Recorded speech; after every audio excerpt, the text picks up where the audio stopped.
ગુજરાત પ્રદેશ કોંગ્રેસ સમિતિ ખાતે આજે આયોજિત વિશેષ પત્રકાર પરિષદમાં આપ સૌ પત્રકાર મિત્રોનું હાર્દિક સ્વાગત છે। જે દિવસની ગુજરાતની જનતાને ઇંતજાર હતી આજે ડિક્લેર થયો છે, એના માટે વિશેષ વાત અત્રે ગુજરાત પ્રદેશ કોંગ્રેસ સમિતિના મીડિયા ઇન્ચાર્જ અને રાષ્ટ્રીય પ્રવક્તા એવા આલોક શર્માજી આપણી સાથે વાત કરશે। મારી સાથે જોડાયા છે મારા પ્રવક્તા શ્રી ડોક્ટર અમિત નાયકજી। હું સૌથી પ્રથમ વાત કરીશ આલોક શર્માજીને કે પોતાની વાત રજૂ કરી, પછી આપણે પ્રશ્નો લઈશું। धन्यवाद हिमांक जी। सभी पत्रकार बंधुओं का स्वागत है। आज लोकतंत्र के गुजरात के महापर्व का ऐलान हुआ, इलेक्शन कमीशन ने उसका ऐलान किया। कांग्रेस पार्टी तहे दिल से स्वागत करती है और हम पूरी तरह से गुजरात की जनता को जिताने के लिए, गुजरात को जिताने के लिए हम तैयार हैं। हम बीजेपी और फासीवादी ताकतों को हराने के लिए पूरी तरह से तैयार हैं। जिस तरह से आज ऐलान हुआ कि लगभग 5 करोड़ मतदाता गुजरात के अंदर वोट डालेंगे और लगभग 5200 बूथों पर चुनाव होगा जहां पर वोट डाले जाएंगे। लगभग 6.5 लाख के करीब नए मतदाता हैं जो फर्स्ट टाइमर वोटर्स होंगे। मैं उम्मीद करता हूं कि गुजरात की जनता इस बार चिंतन और मनन के साथ बदलाव के लिए वोट डालेगी। जिस तरह से गुजरात के अंदर महंगाई, बेरोजगारी, भ्रष्टाचार, ड्रग्स और नशाखोरी, SC STs पर अत्याचार और किसान जिस तरह से युवा परेशान है, इन तमाम मुद्दों पर इस बार गुजरात में राजनीतिक बदलाव, सरकार के बदलाव को कोई रोक नहीं सकता। गुजरात की जनता ने पहले ही मन बना लिया। जिस तरह से भाजपा ने झूठे डबल इंजन की सरकार के चक्कर में गुजरात और बाकी राज्यों की जनता को फंसाया है। गुजरात में एक इंजन तो पहले ही रूपानी साहब वाला फेल होके, वो जर्जर होके और सारे डिब्बों के साथ जिस तरह से वर्कशॉप में चला गया है, दूसरे इंजन का पता ही नहीं है। मोरबी जैसा कांड होने के बाद भी दूसरे इंजन की एक स्टेटमेंट हमें सुनाई नहीं दी। हम उम्मीद करते हैं गुजरात की जनता इस चुटनी में, इस चुनाव में बहुत ही चिंतन, मनन और सोच समझकर वोट डालेगी। गुजरात की जनता वो सूरत की जलती हुई कोरोना की भट्टी शवदाग्रह की उसको भूलेगी नहीं। और मोदी साहब का जो कहना है कि मोरबी एक एक्ट ऑफ फ्रॉड है, तो फ्रॉडियों को वोट गुजरात की जनता नहीं देगी, ऐसी हमें उम्मीद है पूरी। इलेक्शन कमीशन ने आज चुनाव का ऐलान किया है। हम उम्मीद करते हैं कि कोड ऑफ कंडक्ट पूरी तरह से गुजरात में लागू हो, फ्री एंड फेयर इलेक्शन हो, सरकारी मशीनरी का दुरुपयोग ना हो चुनाव में। राजनीतिक आधार पर दिल्ली से लेकर गांधीनगर तक जिस तरह से दुरुपयोग होता है सरकारी मशीनरी का, सरकारी पैसे का, वो ना हो, इसको सुनिश्चित करना इलेक्शन कमीशन का काम है। मैं पुनः गुजरात की जनता से, कांग्रेस पार्टी के माध्यम से पुनः हाथ जोड़कर निवेदन करना चाहूंगा कि आप ज्यादा से ज्यादा इस चुटनी में हिस्सा लें, चुनाव प्रचार में कांग्रेस के हिस्सा लें और कांग्रेस के कार्यकर्ताओं से आह्वान करना चाहूंगा कि इस बार पूरी ताकत के साथ इन फांसीवादी ताकतों को उखाड़कर फेंक देना। अब आप लोगों के कोई प्रश्न है पूछिए। पिछले 27 साल से परोक्ष प्रत्यक्ष रीते कांग्रेस लोगों का विश्वास संपादित नहीं कर पाई है। क्या कमी रही विश्वास संपादित करने में और कैसे इस 2022 के चुनाव में विश्वास संपादित करेगी? देखिए, मुझे लगता है कि कहीं ना कहीं हमारी चूक भी रही होगी। मैं सबसे पहले उनको स्वीकार करूंगा, लेकिन 2002 से लेकर 2017 तक हर बार हमारे नंबर ऑफ सीट्स बढ़ी और गुजरात की जनता ने हमें हमेशा भरपूर आशीर्वाद दिया। कहीं पर आशीर्वाद में उनकी कमी नहीं रही। लेकिन जिस तरह के चुनावी माहौल बनाए गए, 2017 में आप देखिए, 2016 में नोटबंदी हुई, 17 में जब तक गुजरात का इलेक्शन नहीं हो गया, नोटबंदी के आंकड़े नहीं आए। काला धन सफेद धन कितना है नहीं पता चला किसी को। उससे पहले की चुनाव देखें, कहीं अक्षरधाम है, कहीं गोधरा है। 2019 का लोकसभा देखें तो पुलवामा है। इस तरह की तमाम चीजें कहीं ना कहीं शक के दायरे में रही। उत्तर प्रदेश का चुनाव आता है तो 80-20 शमशान कब्रिस्तान, किस तरह से पोलराइजेशन किया जाए जाति और धर्म के नाम पर। हम कहते हैं सीधी लड़ाई है इस बार भाजपा से हमारी, और भाजपा को हम चैलेंज करते हैं, अगर आपने विकास किया है तो मुन्ना भाई एमबीबीएस वाला जो हॉस्पिटल आप लोगों ने देखा मोरबी में, इसके नाम पर वोट मांगिएगा। अगर आपने जीएसटी अच्छा इंप्लीमेंट किया तो व्यापारियों से जाकर इस बात पर वोट मांगिएगा। अगर आपने युवाओं को रोजगार दिया तो युवाओं से रोजगार के नाम पर वोट मांगिएगा। किसी भी तरह से जो मुख्य मुद्दे हैं उनको डाइवर्ट करने का प्रयास बीजेपी ना करे। और गुजरात की जनता इस बार सचेत है।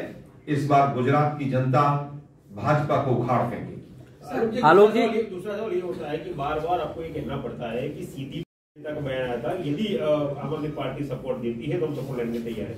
आम आदमी पार्टी की जो रणनीति है वो भी गुजरात में पूरी सीटों पर चुनाव लड़ना चाहती है, तो कैसे भाजपा और कांग्रेस की सीधी टक्कर रहेगी? देखिए, मुझे लगता है कांग्रेस एक लोकतांत्रिक पार्टी है। बहुत से लोगों के विचार एक तरफ के हो सकते हैं, दूसरों के दूसरी तरफ के हो सकते हैं। उन्होंने जो कहा, उन्होंने बापू की स्टेटमेंट, एनसीपी, तमाम लोगों से ये कहा कि अगर उनकी विचारधारा हमसे मेल खाती है तो हम उसमें विचार कर सकते हैं। लेकिन जहां तक बात सपोर्ट की है और कांग्रेस का आधिकारिक स्टैंड है, कांग्रेस पार्टी हिंदुस्तान के किसी भी कोने में, गांव से लेकर संसद तक, ना आम आदमी पार्टी को समर्थन देगी और ना आम आदमी पार्टी से समर्थन लेगी।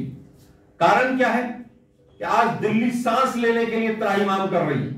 पूरी दिल्ली जो है वो गैस चैंबर बनी हुई है, और वो महाराज दारू के पैसे वहां से इकट्ठे करके बापू और सरदार पटेल की भूमि पर यहां पर आकर नए नए घोषणाएं कर रहे हैं।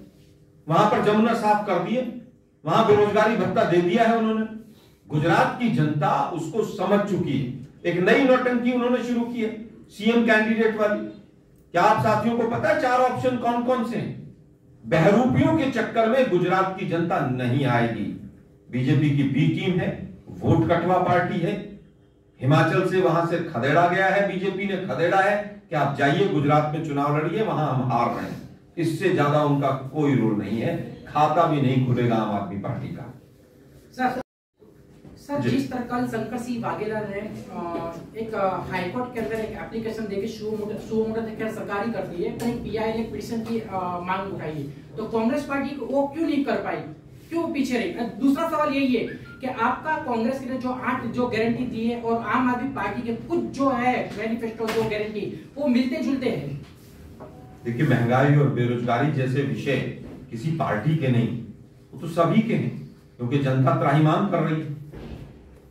तो उसमें मिलते जुलते किसका है किसका नहीं है वो विषय नहीं। जहां तक बात है बापू साहब की, मैंने वो पीआईएल वाली उनकी स्टेटमेंट देखी नहीं है।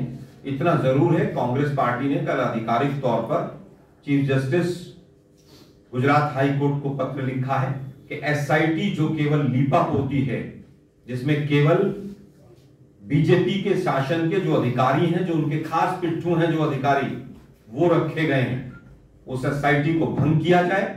रिटायर्ड हाई कोर्ट या सुप्रीम कोर्ट के जज के तत्वाधान में नई एसआईटी बने और वो एसआईटी दोषियों को सलाखों के पीछे भेजने के साथ साथ जो कंपेंसेशन का अमाउंट है उसको भी तय करे। बापू साहब ने अगर ऐसा किया है तो गुजरात की जनता की भलाई में है, हम उसका स्वागत।